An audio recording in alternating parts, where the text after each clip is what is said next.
did Lockheed Martin fund this movie? Is this just pure propaganda for American empire? Yes. Is the person who made it the leader of an insane cult? Also, yes. But the movie was so good, I'm considering supporting the U.S. military and joining the Church of Scientology. There isn't the sort of the auteurist vision to like contrast with the mandated Department of Defense propaganda. It's just this smooth studio machine that is also just pure propaganda. So yeah, there's less. It doesn't have the grit. Specifically, it does not have the moisture, because the one big difference between these two films, as I've talked about before, is that Top Gun is a soaking wet movie in a tradition of late 80s, early 90s, like from 86 to 96 is like the wet decade in American Hollywood cinema. When every movie, everybody is just sweating their balls off, or they just got out of the water. There's just beads everywhere.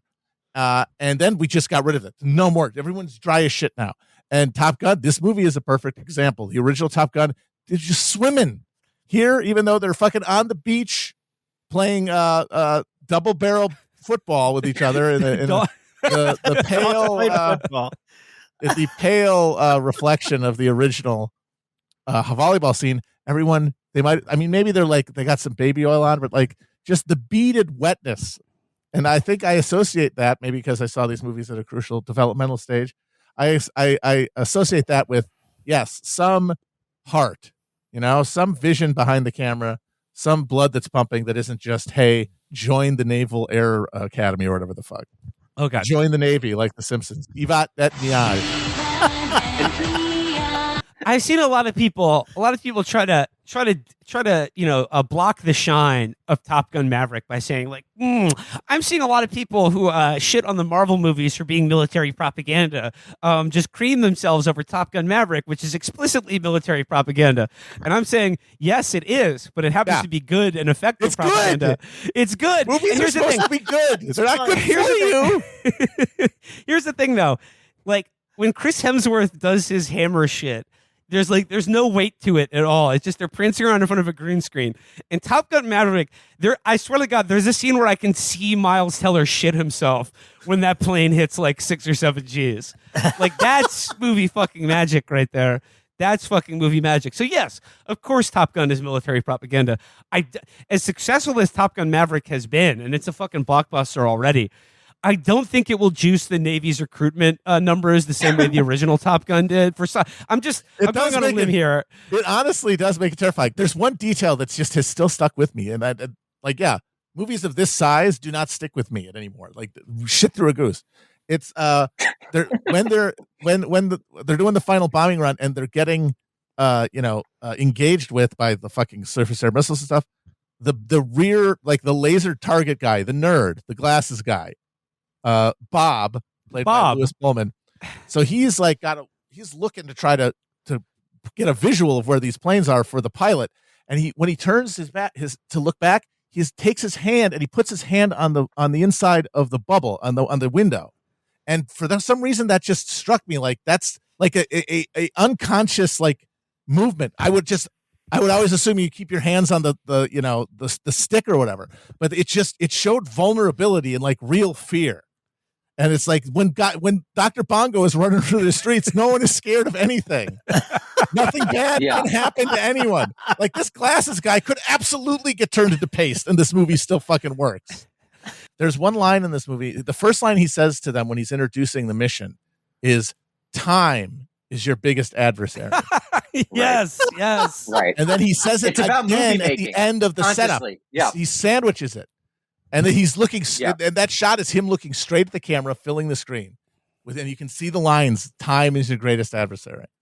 And like that, this movie is all about him. And of course, by extension, America, the empire he represents, reflecting on like how do you process like the reality of decline when you are not built to confront that, when you are literally designed to suppress and sublimate that. How do you deal with that new like impossible cognitive dissonance? How do you deal with holding that notion in your head more and more as you age, as you recognize, as you experience actual decline? How do you reckon with it? And the answer that Tom Cruise gives us and that America's giving us says, you fucking put the goddamn pedal to the goddamn metal. Because the American death now, David Foster Wallace and Felix Biederman agree on this, is somebody driving headfirst into a concrete pylon in a fucking Lamborghini. That is it. That is the only way to end this, is that you just have to take what you are doing that is killing you and do it more. And so that is why every one of these Mission Impossible movies, Cruise is doing a more and more extreme stunt.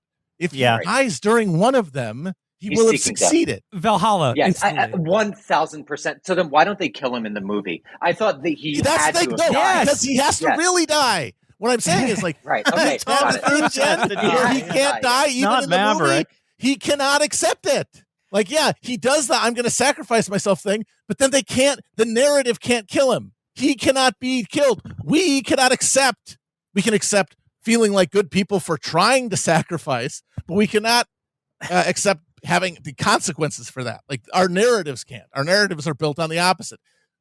Forward forever, always winning, always victorious, America continuing. We cannot process it. Tom Cruise can't process it. So when he goes to do the noble sacrifice that should be like him coming to terms with decline. Okay, if I'm going to decline, then let my death mean something. He tries to do it. They won't let him. And you get that great scene where they both survive and they're yelling at each other. Like, how did you? Because it's not supposed to happen. There's only supposed to be one person there. That's supposed to be Miles Teller, but he can't do it, which means that in real life, he is going to have to fall off of like the International Space Station or whatever the fuck is going to kill him in one of these movies. Like Brad Pitt in Solaris. Burn up on re-entry. Yeah. At the end of April, the hate-spewing ideologue, once a ubiquitous MAGA figure until he appeared to defend pedophilia in a YouTube video, attended a Green press conference and, after it wrapped, was escorted with the Congresswoman into the Capitol building through a members-only entrance. The provocateur no longer attracts much attention, but last year he declared himself to be an ex-gay and an advocate for the discredited practice known as conversion therapy. I treat it like an addiction, he said last March, referring to his homosexuality. I hope people will support and pray for me, if for no other reason than they share my delight at the prospect of Milo Yiannopoulos furiously and indignantly railing against homosexuals for sins of the flesh. Yeah, I mean, like, the ex-gay thing he does, it's like, I don't know. I obviously don't take it at face value, right? It's just like you constantly have to up the ante, both as a conservative, a social issues conservative, and as a media personality. Like, if your thing is always outrageous, you always have to set up new boundaries and cross them. But it is depressing, because it's just like, how much money do you think he has made off of the ex-gay thing? Like $900? Yeah, I mean, not really, like a fraction of the money he made off the gay thing. The gay conservative thing, yeah. When he was doing the gay conservative thing, the Mercer family was just like giving him blank checks to, have a tour bus and go around the country, like doing speeches about Trigglypuff and like Gamergate. And now he's like doing some form of crowdfunding. I don't know. I'm kind of interested in the parallel ultra conservative crowdfunding space. But very few people are making real money doing it. Well, I mean, he's certainly not making any money working for Marjorie Taylor Greene, if this article is to be believed. He just wants to be around, now that he's ex-gay, he wants to spend all his time around just sort of a fabulous woman and diva and dedicate his life to supporting her. Do you think she'll, like, roll him into the polycool thing that she's doing? That's part of the therapy. That's what he says. Pray for me. That's what he's referring to. Pray that I enter the polycule.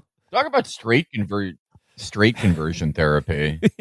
That would about do it for me.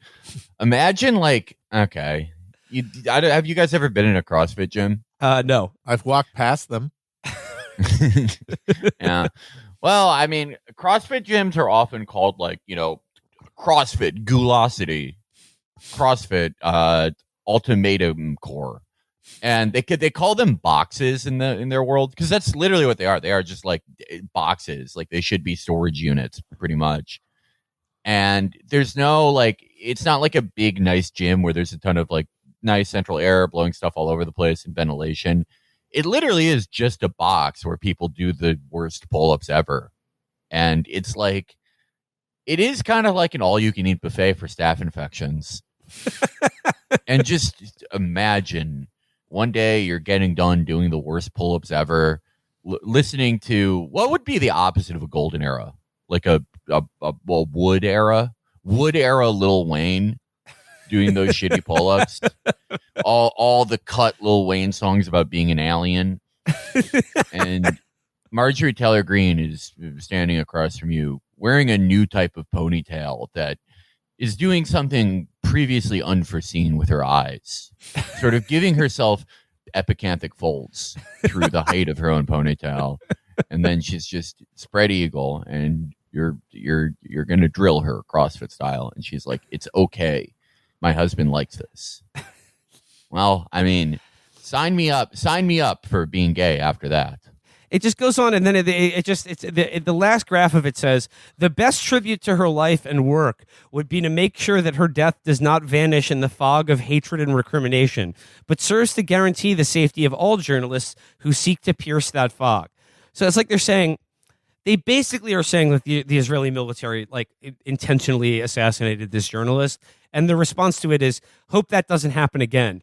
Let's all dedicate ourselves to supporting her legacy by making sure this doesn't happen again. But also, yeah, but also don't make it disappear in a fog of hatred. Which I guess, I mean, if they're saying what I think they're saying, that is like one of the most repulsive things I've heard a mainstream media organ say with regards to Israel and Palestine.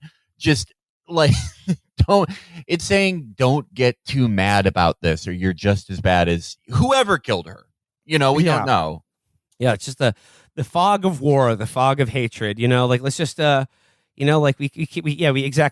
can't allow this like assassination of a journalist. Let's not get too mad at whoever did it, but let's just make sure who did it doesn't happen again. Well, yeah, it's harder. We need to find out who did it, but we may never find out. So let's just not let it devolve into another bitter round of recriminations. Well, I mean, it's harder than ever to establish parity for kind of bullshit objectivity in American media. It's harder to establish parity between Israel and Palestine. It always was kind of hard. The difference between rocks and small arms and fucking tanks and airstrikes. But it's especially hard now, given that the Israeli treatment of so many Palestinian populations is, I mean, it is like if the Third Reich had modern technology.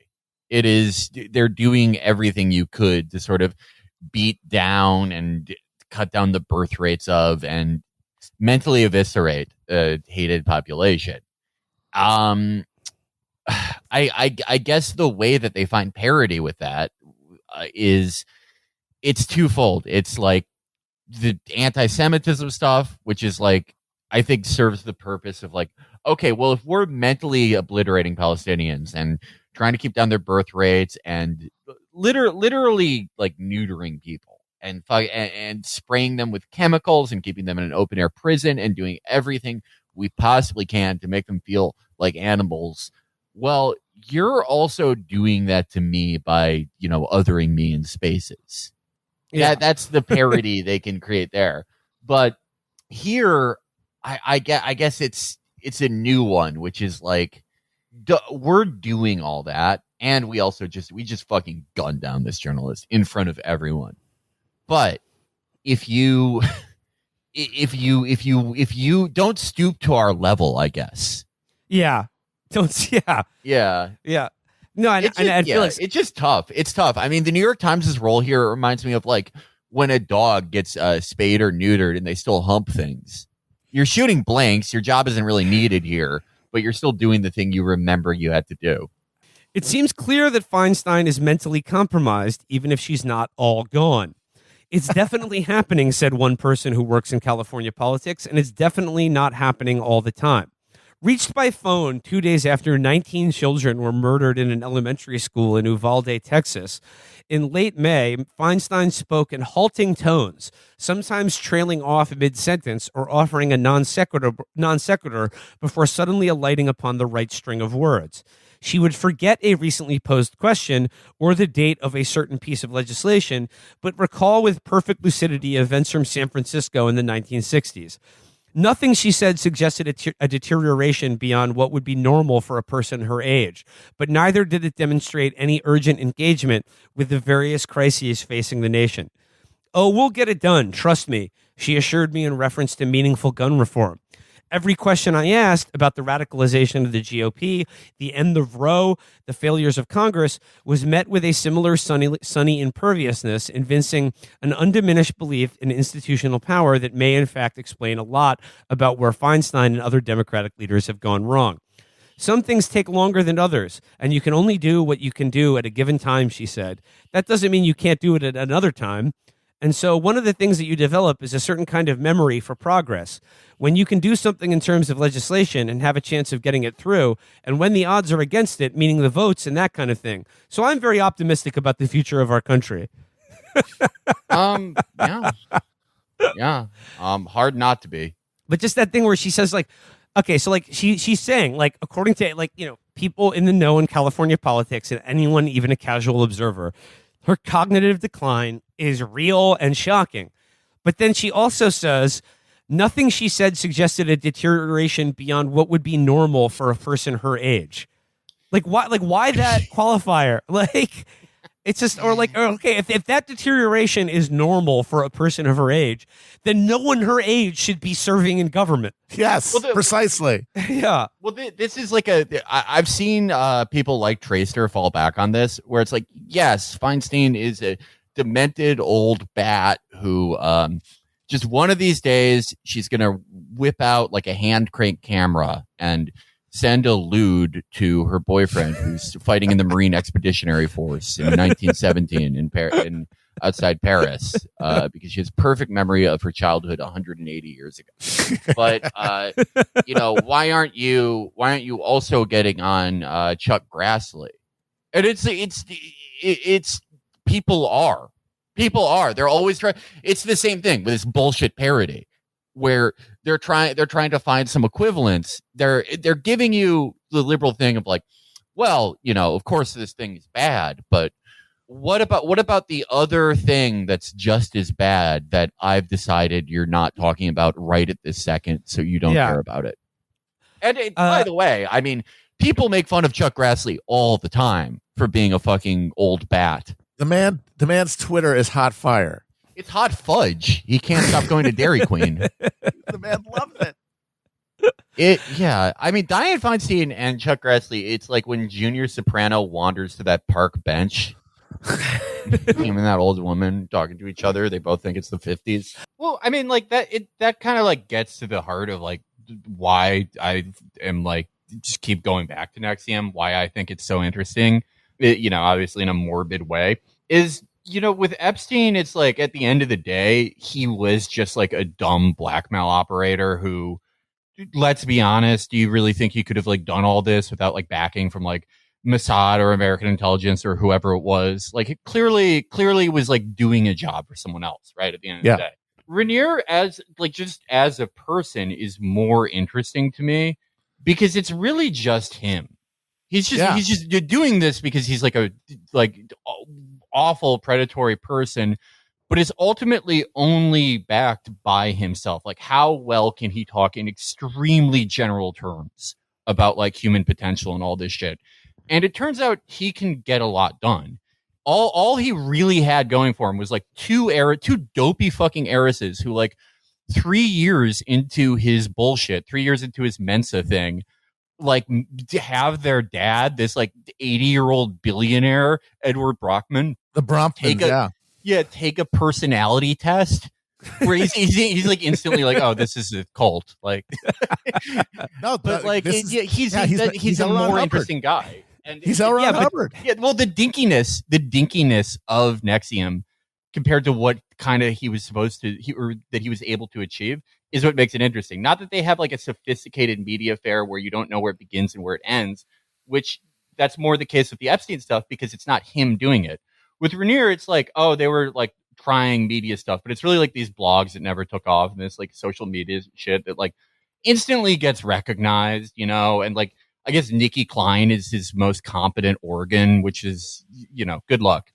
But the sort of the gap between the actual ability and backing and what he was able to do is ultimately what's the most interesting part of the story to me. When the billionaire father took the personality test and figured out it was a cult, I'm just wondering, did he find out which Game of Thrones character he was though before? Well, yeah, I mean that's also it. Maybe like all the fucking bullshit tests that everyone's been taking lately, where it's like, oh, you're 89% like this character from Criminal Minds and 78% like this character from NCIS Shreveport. Maybe that's Nexium also. Yeah. I gotta say, that test is bullshit. I took it and I got some asshole from a fucking Netflix show that I've never heard of. Fuck off. What was it? Remember? Luke from Emily and Perry. Watch that shit. Like, whether it's New York City or San Francisco, like street crime and quality of life crimes were higher in the 90s. But the 90s are an era that was like the last golden age. The 90s are an era when people like believed in a future. So when they were mugged on the street, it was easier to just sort of like shrug off and just be like, them's the breaks. And like, it's not the end of the world. But like now well into the 21st century, and especially as well, like in the context of COVID lockdowns and people being indoors more than ever, reality really is what people feel it to be. And there's no really, and especially if you're running for office or trying to defend a political program that people are blaming for why they feel so fucked up, you can't just say, well, like you're actually wrong because crime was actually much higher in the 90s and you weren't complaining about it then.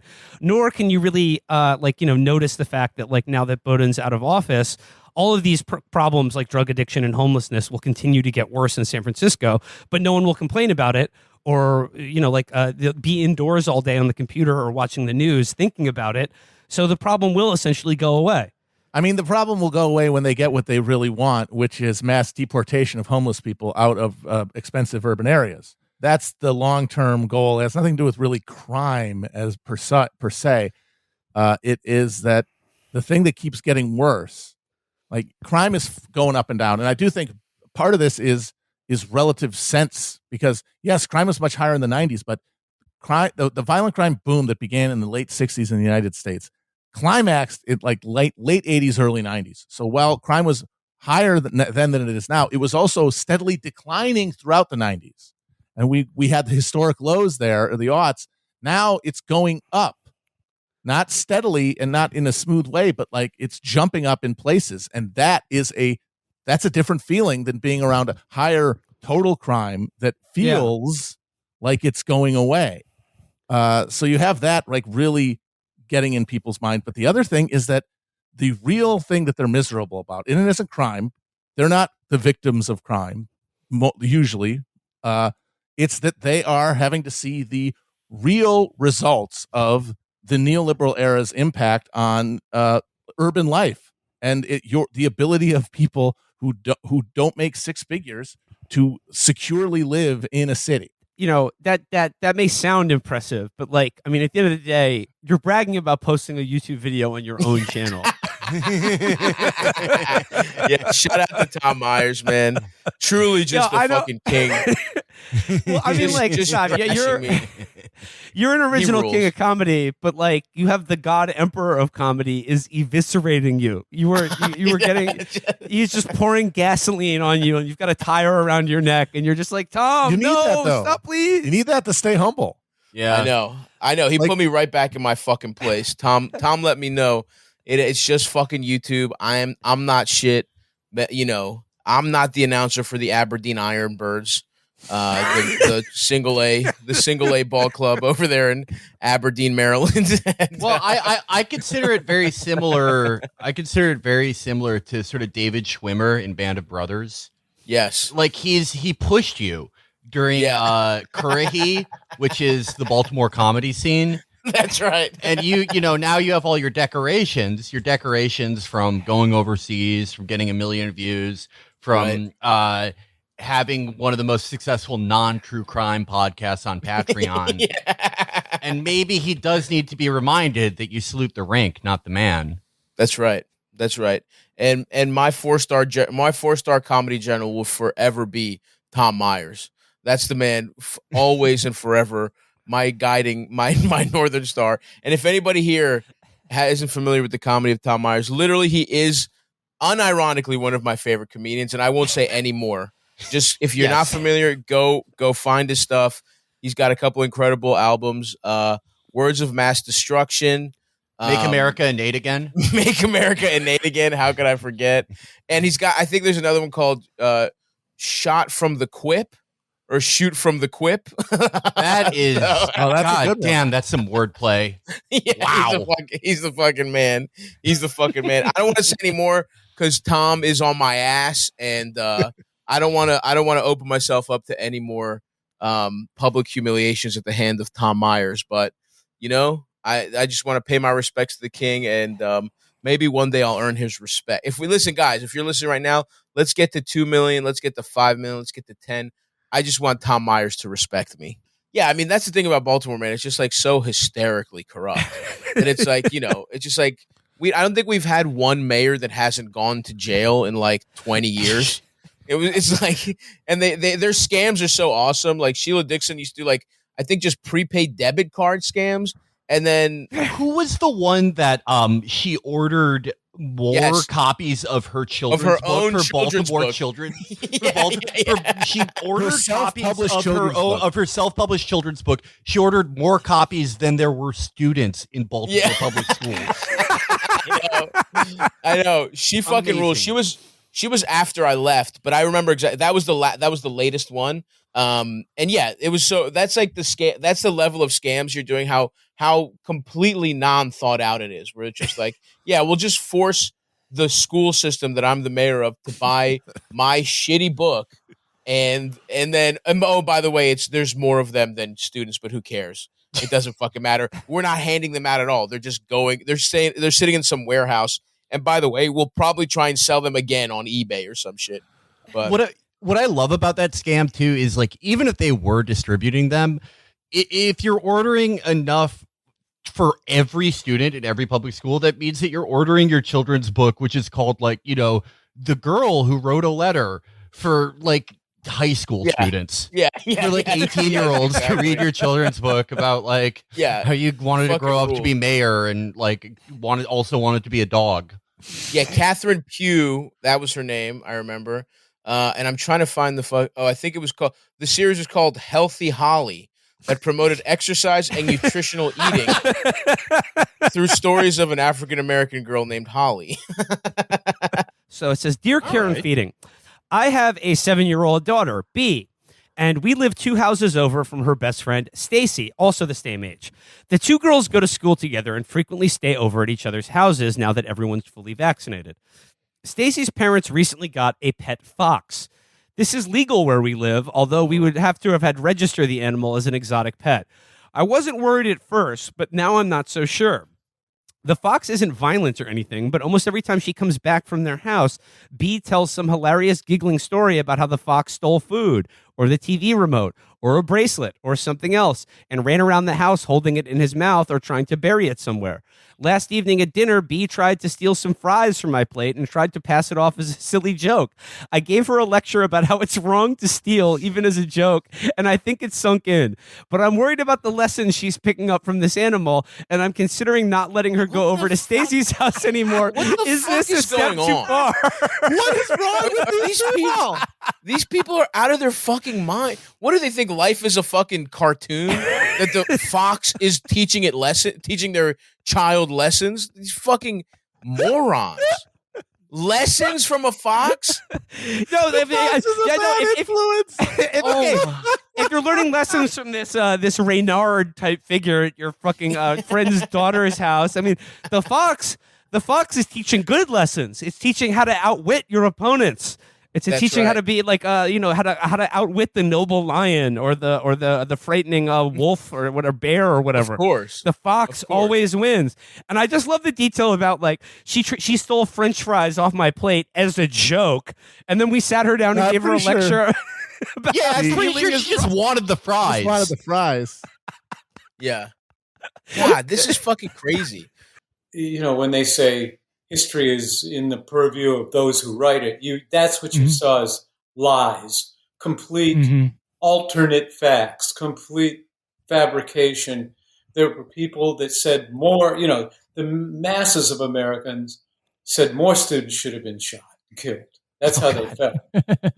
And the way the media presented it is that the students were threatening the guard, I mean, the local papers that night stated that the students were armed.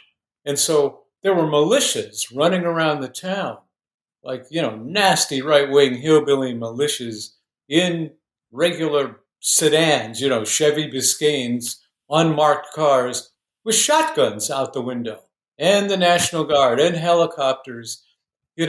Believe me, we didn't need to be told to stay inside. We were afraid to do anything except hide.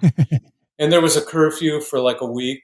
And so at 7:00, you had to be indoors. Anybody on the street could be arrested. There were constant helicopter patrols by the National Guard and Jeep patrols, manned carriers. It was very nasty. But you watched the national media and the local media flip it upside down and just present a completely fabricated, biased picture of what was going on. And in terms of that being like your red pill moment, like not just the murder of your classmates by the National Guard, the way the media murder they got away with it up, or and the fact that they got away with it. I mean, obviously, like that's pretty profound. And like, did that curdle what was once a kind of idealistic liberalism for you? Right. You realize that there is an alternate history that's true. That America, the brand, was just propaganda, and that America, the reality, were imperialistic fuckheads and completely duplicitous, and that it had always been that way. I mean, we started by massacring indigenous people, genocide, and then look what we did to all the people of color in our country forever, and then look what we did around the world. And look what the CIA did. And you start realizing everything you thought is a big lie. And so you start to see it clearly. And then you realize, oh, okay, it's rotten to the core. It's, isn't a few bad apples. I flew into Vienna late tonight from London, but got hung up on the border crossing at the airport. Turns out that I overstayed my allotted period in the Schengen area of the European Union. All the time I spent in Hungary earlier this year counted against my credit. Oh, no. Yeah. Tough. I had this crazy idea that the clock started over after going back to the U.S. for a month. Nope. I thought that you could get more than 90 days at a particular country. Nope. It's the whole Schengen zone. Boom. He's been Schengen zoned. Gosh. I'm thick. Oh, Fortuna. Oh, Fortuna. He's such a fruitcake. He's fucking like, it's like, no matter how homophobic he is or anything, he is Martin Prince. Yep. At the end of the day, his geode must be acknowledged. Yeah. You just can't change who you are. Nope. I still remember him making that bouillabaisse for his hillbilly family, and them like, we're going to Arby's. Yeah. All of his family are like the supporting cast from Winter's Bone, and he's like, ooh, I've added a vanilla reduction to the profiteroles. There is a type of leader that is not a lifelong overachiever, one-time manager of the system who now cynically gears himself towards press releases and his own celebrity, but a true exemplary American. Someone who maybe is a little bit like you or me in that he has a secret family. I'm talking about the future of politics, future Senator Herschel Walker. Yep. I mean, we've been talking about the process whereby these people have been like slowly lobotomized over time. It makes sense to just have a guy with full-blown CTE in the Senate. Yeah, I love Herschel Walker because there's such a gulf between like the smugness of his presentation, because like all the MAGA guys are kind of smug. Oh, very. And, under Brandon at least. But when Herschel Walker talks, it's fucking gibberish. Yeah. Beyond Biden's worst days. Oh, way worse. Yeah. Nonsense. I saw a clip of him. They were asking him about Uvalde and like how we would stop mass shootings, and he's like, look, you just gotta, instead of, having someone you try to take away our rights, have a whole department for that. You just gotta have somebody on social media to look at the guys who are looking at the girls on social media. And that's the problem that we have. And I said, what we need to do is look into how we can stop those things. He talked about doing a disinformation. What about getting a department that can look at young men that's looking at women that's looking at just social media? What about doing that, looking into things like that, and we can stop that way? But yet they want to just continue to talk about taking away your constitutional rights. Oh, yeah, they're looking for the guys looking at girls on social media. What the fuck? I mean, it's a new type of politics, all right. Put it on a fucking statue. The look at the guys looking at girls looking at guys on the internet.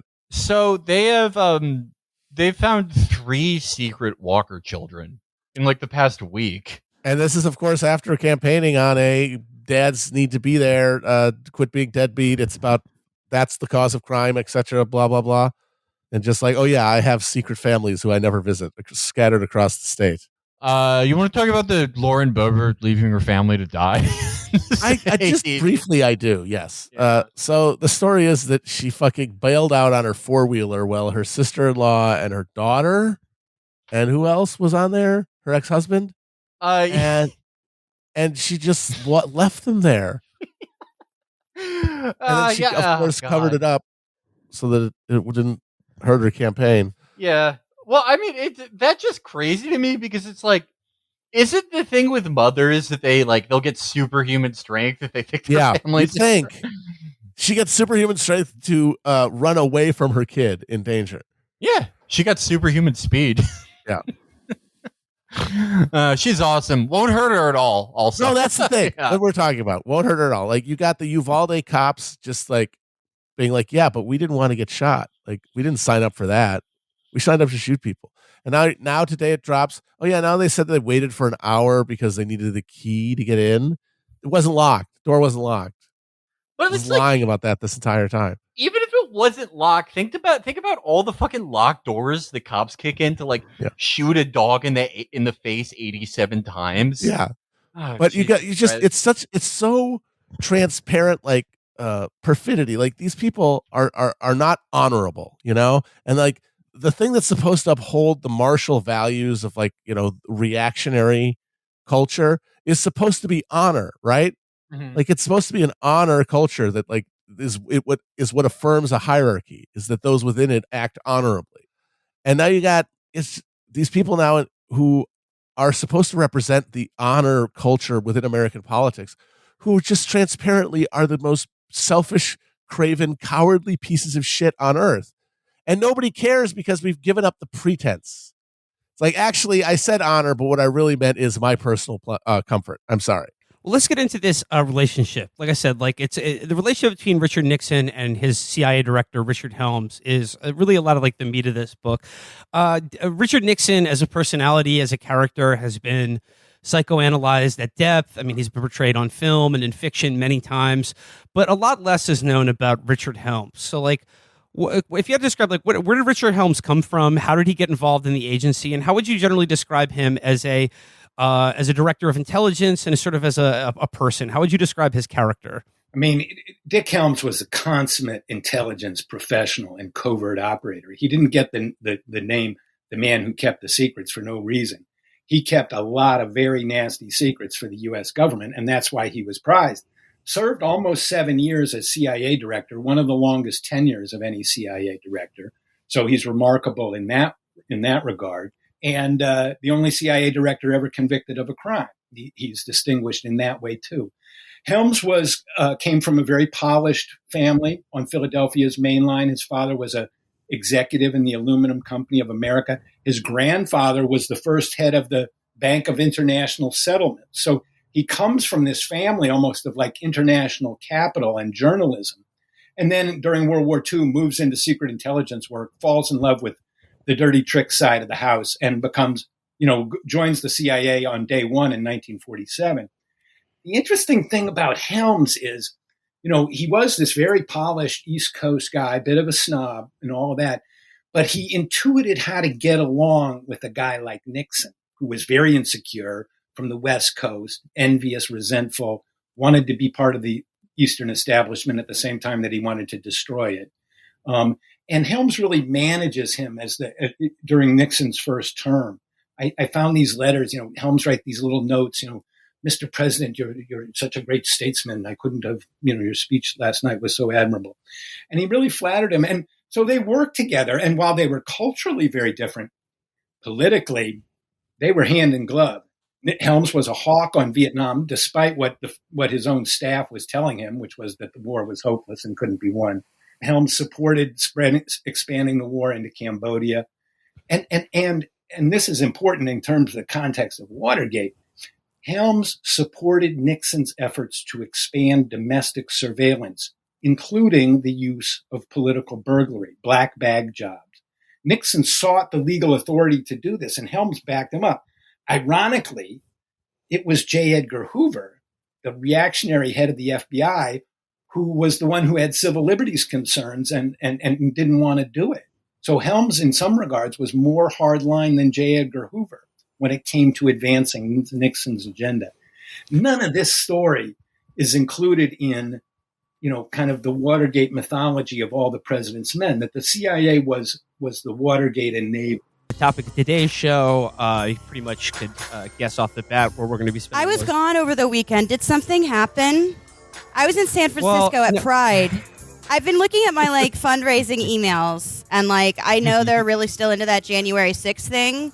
Did something happen? Well, yeah, Amber, if I could get serious for a second, it's just it's this feeling, this pit in my stomach of something that I was dreading for a long time, but sort of knew was going to happen. And then it happens. And the question is, what do we and the nation make of this? So I'll just throw it out to you guys now. What are we going to do now that Stav has left Stumptown? There's a fat hole in my heart. What are we going to do without his raucous, mirthful laughter? You guys forget the Stav bot exists. Oh, God, that's right. Hell yeah, dude. A cupcake and a candy bar. He was made redundant many years ago. Nick needs to just get a keytar made with the Stav bot and just go on tour and do a concert where he's just riffing on it. I am 95% sure Nick already owns a keytar. Yeah, it seems like something he would buy. He would find a way to get a keytar that's $10,000 for some reason. Yes. They luckily though, I've heard tell that they're drafting a replacement off Twitter of who has the best replies to Adam. Who's the funniest replier to Adam? And by the way, the remaining hosts, they still think it's funny when you call him a gay bug on Twitter. It's good shit. The more you do it, the higher up on the rankings you get to get eventually offered the job. It's beautiful because it never gets old. It's the most beautiful. It's like a fine wine. Yeah, they should do so they should, in their RSS feed, they should have a golden episode that you get, and they pick 5 people, 5 Cumtown listeners. And it's obviously it's you got the stereotypes like you have in Willy Wonka. You have a Midwestern corn-fed guy who calls Adam a gay bug. You have sort of a Brazilian, German, Italian, Brazilian type who's still posting Pepe. He's 3 frogs behind, most South American right wingers. Some type of Brit, an alarming Brit, and then. Let's spice it up. It's 2022. How about a listener from Japan and then one from Vatican City? an illegitimate child born in Vatican City, and that's the Charlie. And they have to tour where Come Town is recorded, and 4 of them are killed, and then one of them becomes Stav. In every 1,000th Blue Chew packet, there's a golden ticket to the Cum Town factory where all the cum is produced. There's a river of cum. Yeah, the Brazilian one falls, just gets rolled. Yeah, he falls into the river of liquid Blue Chew and gets priapism so bad, all the blood drains from his brain and he dies. Oh no! I know a lot of people are yelling at Obama because he didn't codify Roe, right? That they didn't pass a federal law. But hasn't the Supreme Court established now that if it wants to, it will overturn federal laws? Right. I mean, the only thing you could do would be to pass a constitutional amendment. Right, which, exactly. Yeah. Good luck. But yeah, O'Bungler was not going to do. Well, good No luck. one could have done that. I mean, that's one that I would say is impossible at that point. You can't have the Constitution. It's a living document until it's not, too. Like it's completely arbitrary. This whole thing was formed out of just like it was a larger reaction to like the civil rights movement. Like that's why all this stuff came to a head, and you had this sort of like just completely different cultural atmosphere in the 1960s. And there were like legislative advancements. And then, 70s, 80s, you had the consolidation of the religious right and their kind of, ossification into a political unit. We'd have been much better off with Tammy Faye, I got to say. And, one of the handshake deals of them, they're like, look, we're both losing parishioners. You have to be Zionist Catholics and, you have to like be anti-abortion evangelicals. And so I don't really think it's that productive to call this like, the direct result of Trump, because this has been a long time coming. I mean, it's been going, it's been death by 1,000 cuts until we got here. Right. They've wanted to do this for the longest time. And it is doubtful that any president short of someone who's more creative and more centralist than exists in any type of left of center American politics being in office, outside of someone who would destroy the current system of government. But the thing, I mean, not shocking to us, but maybe shocking to a lot of people, is the complete lack of any plan, anything, any action by congressional Democrats, Senate Democrats, by Harris and Biden. I mean, there's not even a video of them walking over this. Yeah, they got to see the beta test a month ago. They literally said, hey, we're going to do this. And like I said, I've gone back and forth. It's like, was this a focus group attempt? Was this like to see how people would react? And they're like, actually, apparently nothing. And I think I leaned on the fact that it was. It absolutely was. The more I think about it, it's like everybody talked in the immediate aftermath of the first leak that it's like, well, this is a draft decision and Roberts is there. Who knows what? And maybe this is part of a negotiation process. And maybe it very well might have been that the thought was, okay, this is a bombshell. We're winning everything. Do we want to really fuck that up by like changing the rules, by forcing the Democrats into like, okay, accepting that the rules had changed? And that means that maybe they decide at that point, you know what, fuck the court. Or they like actually do make a move on judicial review, which is now like this bulwark of conservative power now. And if that happens, they'd be fucked, because what are they going to do? They're the fucking Supreme Court. At the end of the day, they can make rulings, but they cannot enforce them. And they know that.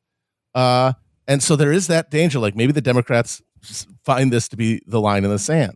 And so they figure, let's put it out there first. If they do like go shithouse at the prospect, then maybe that gives like Roberts the leverage to talk him down to some sort of like Casey-esque compromise. But when they dropped it and the Democrats did zero, except double down on January 6th, they knew, okay, funding requests. Yeah. Leave it as it is. Lock it in. 6-3, go for it. Alito, go ham, baby. Leroy Jenkins the shit out of this, because nothing's going to happen. They will do nothing. And they're being proven right every day. How confident are any of us that these people will stop here? Because I mean, like one more Republican president, like how fucking quickly do you think it will take them to pass a national federal abortion ban in which it is now illegal in all 50 states, regardless of what the state governments think about it? Because look, to give it credit, if you think abortion is murder, you can't just be like, okay, well, it's fine if just states decide if they can murder a baby or not. Right. And I mean, I would say most of these people don't actually believe that, but the people in power, I would think will hesitate about a fucking second before fucking carrying this out, because I think to them it's not about like, oh, is abortion murder or not? I think it is about how to enact as much cruelty and sadism on the lives of people they consider beneath them possible. Oh, totally. And provide something that sounds like care for children to suffering like just like miserable people while not actually caring for children. It's like this weird bait and switch thing too, where they're like, hey, look, we care about kids. We're not going to provide fucking welfare, but we'll force pregnancy on women. I mean, that's I think the thinking behind it. I really believe that. Right. And in the practical sense, for a Republican executive, the thing that you do instead of the Democratic equivalent is like, oh, I'm not getting anything done. I'm tanking. Okay, no more Juul. I have to look busy. Everyone has taken the playbook of Democratic mayors in the last 30 years. The Republican equivalent of that will be, okay, now we're going to make it so that you can't get like a second trimester abortion in New York. With social issues, you always have to up the ante. And there is never going to be a natural stopping point. It's never going to be enough because it keeps going. Felix, what did you say about Jules though? Huh? What did you say about Jules though? What did you say? I said that like No, wait, what's happening to Jules? Felix, I need you to fucking tell me what's going on with Jules. Brandon leaned on the FDA to ban Jules. It was part of a Michael Bloomberg initiative as part of like the $10 billion he spent on politics. This is the only dub that Michael Bloomberg has notched. In gun control, nothing. You know what? Point for the left, point for the right, point for the left. Who said that we're on our backs? But yeah, no, that will be like in future Republican presidencies, that will be the banning Jules. Except instead of like, a personal vice that's curtailed, it will be like, okay, it's the same thing too. Further, instead of forced pregnancy, it's nanny state shit. Like they both have their tactics to avoid actually providing like welfare in a democratic economy. One is like fucking forced pregnancy, and the other one is like you don't get a big soda. The crazy thing is, though, is that you end up getting, because there's really only a handful of actual issues they can quote unquote do something about because everything else is automated. But remember, the first guy to promote the idea of getting rid of Jules was Trump. Remember? Well, he was a Democrat for most of his life. Well, no, it came from Melania. She was the power behind the throne because she was worried about Barron and his friends getting addicted to fruit-flavored Jules. So I could see them doing it like in a based way eventually too, because like eventually you got to flip all the switches, and banning Jules is one of the switches to flip. Oh no, yeah. Well, it is actually banning personal consumptive habits is a bipartisan thing in America because it is one of the only things you can do to look busy in any executive role, whether it's municipal or federal. I do think that it tilts more Democratic usually, but yeah, no, you are right that Trump is the guy who got rid of mango. I'm just saying, and like, that there is a world, there's a of world things to ban. Once you, all right, Oberfeld's gone. We got the contraception, we got gay sex. Even what are you gonna? Eventually, you can't stop banning things because, as he said, it's all they got. So Juuls are going to be a thing you could ban, and that's going to happen right before prohibition. By the way, and then like the Earth getting swallowed by a fucking supernova. By the way, I mean, like, I just with the news about from the weekend. I mean, many people have reached out to me, and I just want to let you know, like, I am obviously terrified by the ban on Juuls, but I'm standing strong. Even though like my life is under threat right now, I will get through this. I will try to get through it.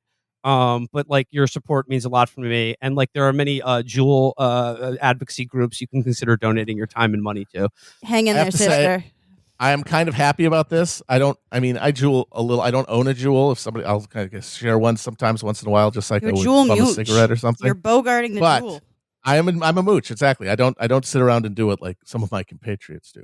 But I am still in favor of this because it means we are going to get back to the steampunk ass vape rigs being the way that people fucking vape. You could kill a man with like those things. Stuff people make in their own homes out of like their apartment radiators. That's how we're going to reindustrialize America. like a giant fucking like a meerschaum pipe vape with like the fucking Pequod. Looks like a phonograph. It looks like a phonograph. Yeah. I want that.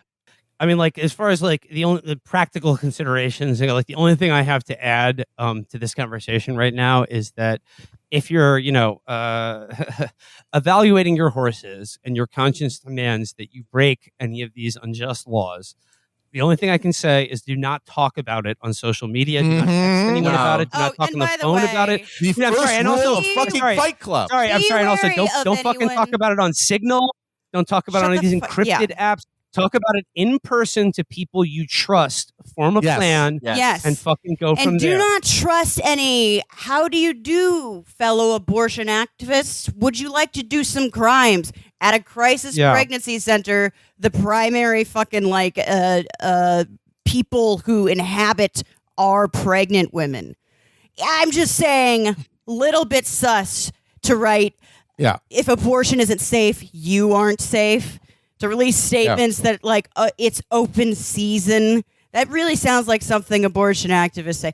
To say the insurance providers will know that you're no longer viable, when I think abortion activists are pretty aware that emergency pregnancy centers function not off of fucking insurance funds, but off of weird Christian groups. Maybe if someone's saying, hello, fellow abortion activists that you've never heard of, stay away from that person.